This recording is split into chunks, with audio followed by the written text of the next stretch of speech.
this week's podcast episode, we talk about race in the relation to God's church. The idea of race in the context of the church has been something that's been contentious for a long time, and especially socially very charged, right? We also have a lot of confusion biblically with how race played into God's chosen people as Israel. A lot of people might see it as God just chose one race, Israel, to follow him, and he excluded the rest of them. When in reality, this isn't how the Old Testament reflects race relations at all.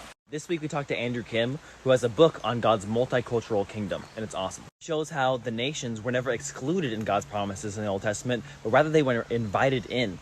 It is the vehicle that Israel played to the nations as the light to the nations. You see, God's kingdom is not made up of one way to worship him, but rather a multitude of ways that are beautiful. Andrew has this awesome analogy of God being this master musical conductor. All the nations are his instruments, and they worship him in different ways. But when they come together in their differences, they are beautiful and worshiping the Lord.